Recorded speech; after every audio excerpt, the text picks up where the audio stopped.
comment redonner à l'amour une place sociale? Une vaste question. Je crois que la solution ne peut émaner que du peuple. Je n'ai pas la naïveté de croire qu'un dieu, un extraterrestre ou un héros à la Bruce Willis fasse les choses à notre place. Par contre, je pense que le rapprochement avec la nature en général, la faune et la flore, reste un passage de conscience obligé. Dans un premier temps, il faut inviter la conscience des personnes à se reconnecter à plus grand que soi. La nature, la terre, les espèces, l'univers, et ainsi de suite. Cela permettra de relativiser le positionnement hyper anthropocentrique auquel on nous a culturellement habitués. Car non, l'homme n'est pas au centre du monde, ni de la galaxie, ni de l'univers, ni de rien du tout d'ailleurs. Son identité repose sur un réseau d'informations qui participe à l'entretien de sa propre existence. Sans ce réseau, il n'existe pas. Ce simple repositionnement inculqué dès l'enfance mettrait au premier plan l'aptitude naturelle de l'être humain à la reliance, parce que c'est ça l'amour. Étant entendu que la reliance en question va au-delà de l'amour pour un conjoint ou sa famille.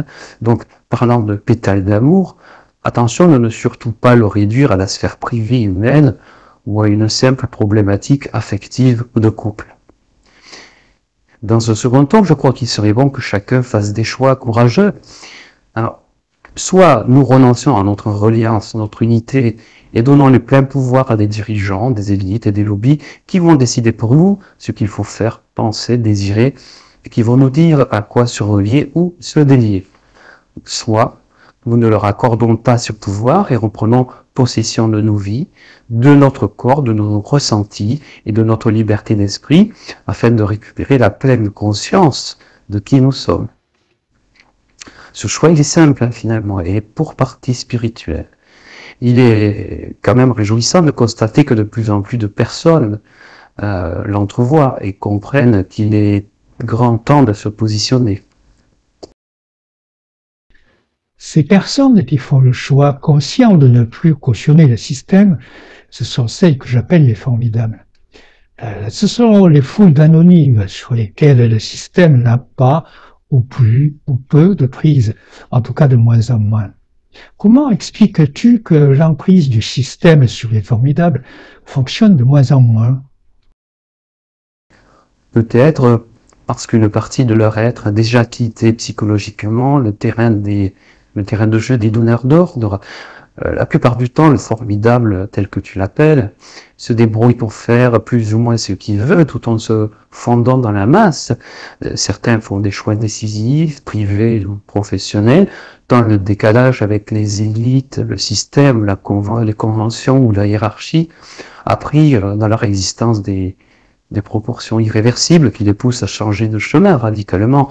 Et on en voit de plus en plus, pour qui sait regarder en tout cas. Pour autant, il ne faut pas voir le formidable comme l'ennemi déclaré du système, un terroriste, et c'est justement ça qui caractérise les formidables. Je veux dire par là qu'ils ne constituent pas un communautarisme menaçant, même s'il leur arrive de manifester. On ne peut pas parler non plus d'objecteurs de conscience, comme en 1968. Non, c'est pas comme ça qu'il faut les définir.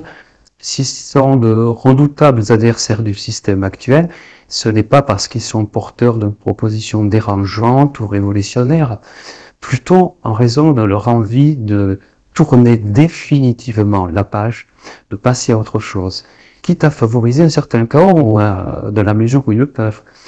Cette autre chose étant évidemment à définir. Plus question de se sacrifier, en tout cas au nom du progrès, de la raison, de la morale ou des promesses politiques, ainsi que l'ont fait les générations avant eux. Le monde des formidables accueille des valeurs disparates. Il est donc difficile d'établir un profil type du formidable. Il ne fait pas partie d'un communautarisme formel. S'ils ne se connaissent pas spécialement entre eux, chacun sait intuitivement que beaucoup d'autres formidables existent quelque part sur Terre. Ils pressentent qu'ils sont en train d'accompagner le changement de ce monde, peut-être plus par leur présence ici et maintenant et leur vœu intérieur que par un vote auquel majoritairement ils ne croient plus. S'ils se savent unir à d'autres qu'ils ne connaissent pas, c'est précisément parce que leur alliance avec l'extérieur n'a jamais été désactivée, malgré les pressions. Leur intuition de monde à venir, différent de celui-ci, se répand et fait caisse de résonance d'un formidable à l'autre, d'un pays à l'autre, d'un continent à l'autre, jusqu'à impacter le réel.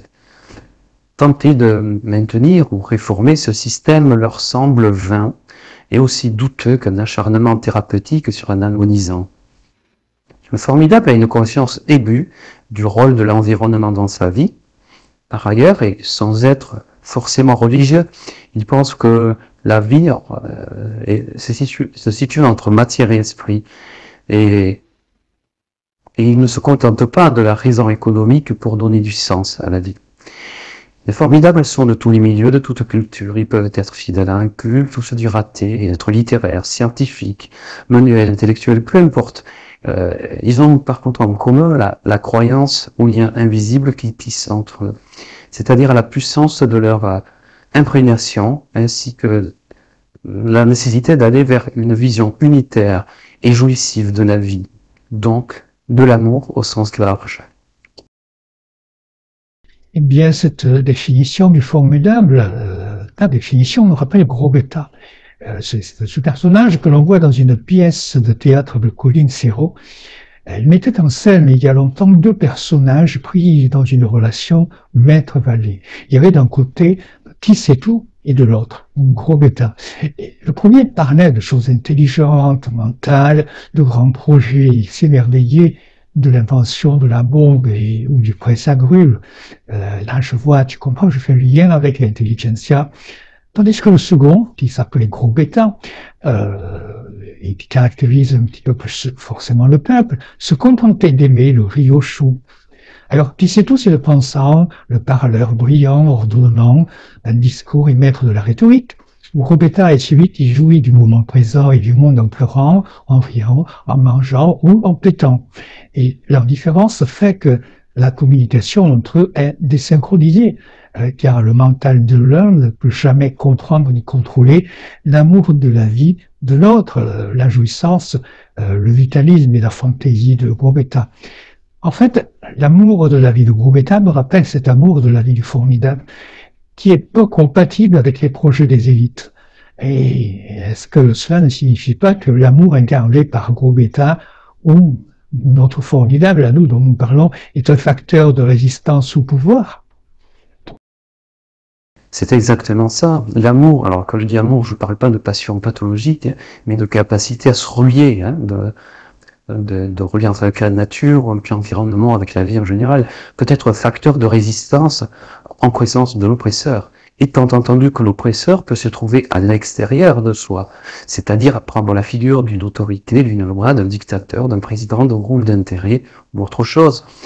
Mais que nous pouvons aussi être notre propre oppresseur, c'est-à-dire subir la flagellation mentale de son propre tyran intérieur. S'il n'est pas détourné, l'amour engage la personne vers un changement d'état. Ce mot état est important. Dans cet état, la conscience s'extrait de l'espace-temps de la physique classique, des formes, mais aussi de ses règles et de ses logiques. Ça en fait un pétale de résistance d'autant plus puissant que l'amour est éprouvé inconditionnellement. L'amour fait entrer une personne dans une sorte de zone de non-contrôle, un état alternatif qui désarme l'oppresseur. Dans cet état d'amour non mental, les valeurs ne sont plus les mêmes, la vision n'est plus la même. Et c'est ce qui fait du pétale d'amour un véritable programme de résistance et de dégagement des systèmes de contrôle. Mentalement, je ne comprenais pas ce qu'on appelle l'amour inconditionnel. Je voyais bien que moi, j'étais comme ça et mon chien différent de moi. Grâce à la méditation, j'ai pu ressentir les choses autrement. Parce qu'elle t'apprend un état autre qui n'a rien à voir avec ton mental. Je sais même pas ce que c'est cet autre état. C'est juste quelque chose d'étranger. Mais quand tu y accèdes, c'est comme une drogue qui te donne accès à une autre dimension que celle que tu connais. Et puis tu reviens dans le monde des formes après. C'est comme si tu avais deux plans séparés. J'ai mis du temps à comprendre que ce sont les mêmes. Au bout d'un certain temps, ces deux mondes s'intègrent naturellement en toi. tu les vis simultanément, plus comme un exercice ou le passage de l'un à l'autre.